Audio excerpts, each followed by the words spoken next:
1970년대 장발이 제가 되던 시절이 있었습니다. 제목도 바바리맨에게나 적용될 것 같은 풍기물란죄. 1973년 한 해만 해도 12,000명이 풍기물란죄로 처벌을 받았는데요.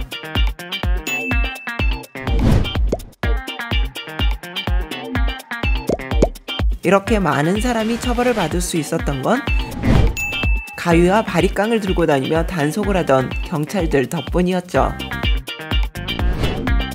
당시 대한민국은 왜 국민들의 헤어스타일까지 관여했던 걸까요? 그건 서구 사회를 강타했던 히피 문화 때문. 기성사회의 통념과 제도, 가치관을 부정하며 자유로움을 추구하던 미국 젊은이들의 문화는 당시 혹독한 전제 정권을 살아가던 한국의 젊은이들을 매료시키기에 충분했습니다. 장발은 히피 문화의 대표적인 상징이었죠.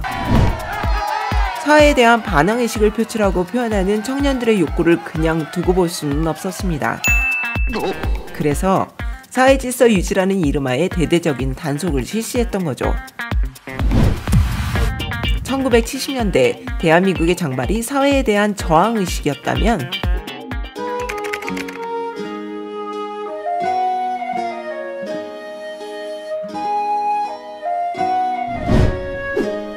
(16세기) 프랑스에서 머리 모양은 권력의 상징이었습니다. 숱이 많고 곱슬곱슬할수록 권력을 많이 쥐고 있는 사람이었다고나 할까요? 그래서 남성들까지 굵은 컬이 들어간 가발을 사용해 자신의 신분을 과시했습니다.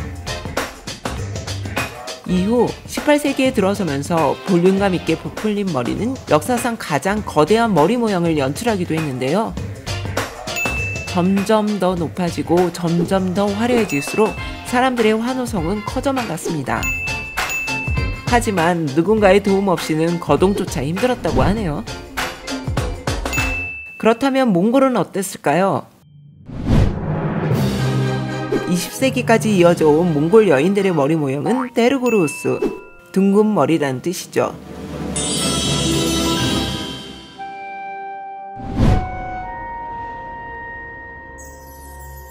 스타워즈 에피소드 1에서 나탈리 포드만이 연기한 아미달라 여왕. 영화 속 그녀의 머리 장식이 데르고르스에서 모티브를 얻었다고 하네요. 딱 봐도 그 존재감, 어마무시하게 풍기는 이 헤어스타일의 정확한 시작은 현재로서는 알 수 없습니다. 하지만 두 가지 설이 전해지는데요. 가장 흔히 알고 있는 건 독수리 날개 모양설. 독수리 날개 모양설에 의하면 17세기가 그 시작입니다. 당시 몽골은 만주의 지배하에 있었는데요. 어느 날 만주국에서 까마귀 모양이 있는 난로를 몽골로 보내왔습니다.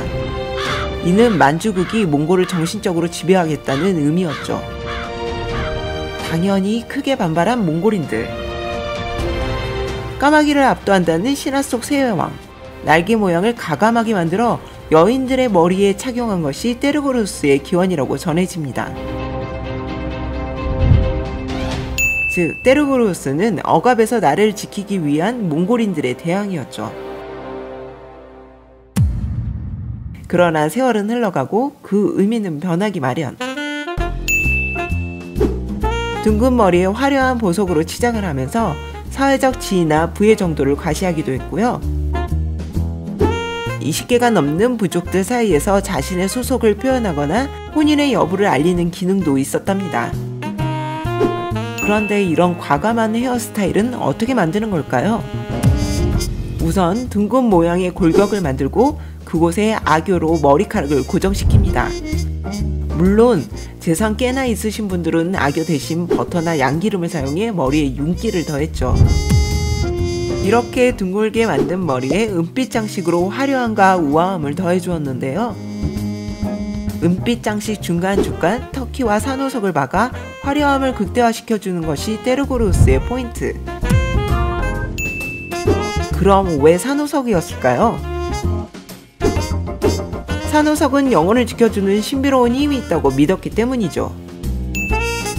귀한 보석 잔뜩 박힌 떼르고로스는 대대손손 갑으로 전하며 귀하게 여겨지기도 했습니다.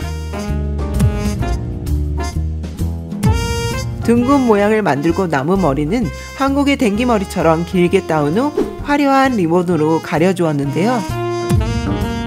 이 리본이 한국으로 전해져 패백 때 신부가 사용하는 도트락 댕기가 되었다고 하네요.